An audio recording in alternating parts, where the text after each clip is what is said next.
সামান্য একটি হুইল চেয়ারের জন্য বৃদ্ধ বাবাকে নিজের কাঁধে নিয়ে রাস্তায় রাস্তায় ঘুরছেন অসহায় রিনা। ভাগ্যের কি নির্মম পরিহাস, হাড়ভাঙা পরিশ্রম করা তাজউদ্দিন আজ বড়ই অসহায়।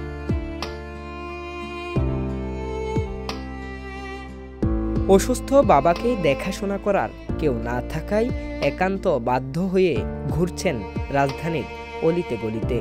এভাবেই চলছে সকাল দুপুর সন্ধ্যা।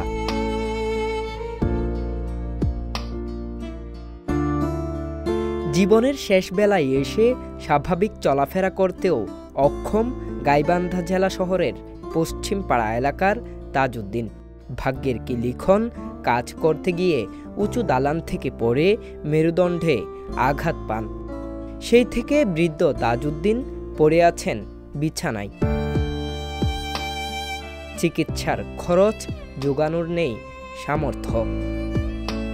রং করতে বাসের উপরে ঝুলে পড়ছিলাম, দড়ি খুলা বাসের উপরে পড়ছি, বাসের থেকে পয়লা টিনের উপরে পড়ছি, টিনের থেকে মাটিতে পড়ছি। বাবার পাটা ক্ষতি হয়েছে আর মেরুদণ্ডে একটু আঘাত পাইছি বাজার। তখন আর অনেক খারাপ আছে, হাঁটবো, হাঁটতে পারি না, বসে বসে বসে বসে বসে বসে হাঁটতে পারি। মেয়ের তো কষ্ট হয় বাবা, এখন নিরুপায় আমি। এই জন্য মেয়ে পিটি করে নিয়ে বাড়াইছে যে নিজের টাকা পয়সা সাহায্য চায়, নিজে একটা গাড়ি কিনি। পরিবারে বাবা মেয়ে ছাড়া আর কেউ নেই তাদের, তাই তো বাধ্য হয়ে বিছানায় পড়ে থাকা বাবাকে কাঁধে নিয়ে গত 1 মাস ধরে পথে পথে ঘুরছেন রিনা। আমি ছাড়া ওনার কেউ নাই। পায়খানা পেশাব করলে উনি তো কিছু করতে পারে না, ওই সব কিছু আমার করার লাগে।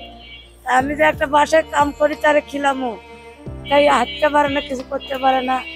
মেলা মানুষ আমার ফটো নিয়ে ইয়ে করছে, গাড়ি দিবি, মোবাইল করলে নাম্বার ভুল, এরকম করে মানুষ খালি আমাদের সাথে ছয়-নয় করে। আর আমি যার করে টাকা জমা ছিলাম সেই লোক কলেজ চলে গেছে। এই জন্য আমার বাবাকে আমি ফিরত করে নিয়ে গেলাম। কাঁধে নিয়ে ঘুরবো না, কি করবো? মানুষ আমাদের সাথে খালি চিটিং করে, যার কাছে টাকা পয়সা চাই নিয়ে চলে যায়।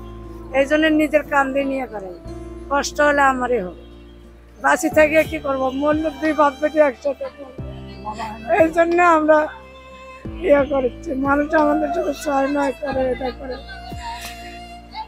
আমার তো কোনো ভাই নাই, আমি একলা।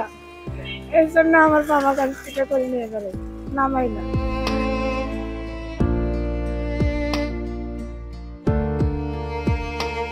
মাত্র একটি হুইল চেয়ারের জন্য চলতে ফিরতে অক্ষম বাবাকে কাঁধে নিয়ে মেয়েকে ঘুরতে দেখে হতভম্ব পথচারীরা। সমাজের বিত্তবানদের এগিয়ে আসার আহ্বান তাদের। এলাকার বিত্তবান লোকের কাছে যাওয়াই ভালো, এইভাবে কষ্ট করে ঘুরে ঘুরে এটা সাহায্য তোলা ঠিক নয়। এলাকার লোকেরাই যথেষ্ট, এটা কোনো যুক্তিতেই আসে না এইভাবে ঘুরে ঘুরে ভিক্ষা করা। এরা ইসলামেও নাই, কোনো হাদিস কোরআনেও নাই। এখন আর কি সাহায্য দেয় কিনা এটা তো আর জানতে পারি না। ওর আছে পেশা, অনেক বাড়ি গাড়ি আছে, হেও করতে আছে।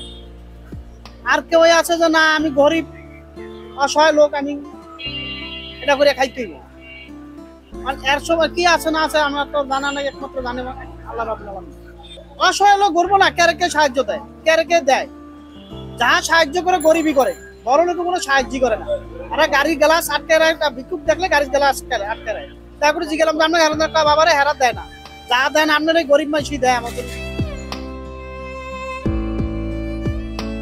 মেয়ের কাঁধে বাবা, এমন দৃশ্য যেন অসহায়ত্বেরই বহিঃপ্রকাশ।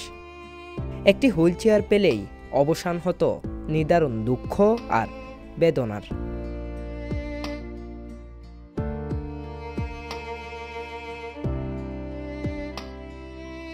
সংবাদ, ফিচার ও অনুষ্ঠানের জন্য ভিজিট করুন সংবাদ প্রকাশের ওয়েবসাইট এবং যুক্ত থাকুন ফেসবুক পেজ ও ইউটিউব চ্যানেলের সঙ্গে।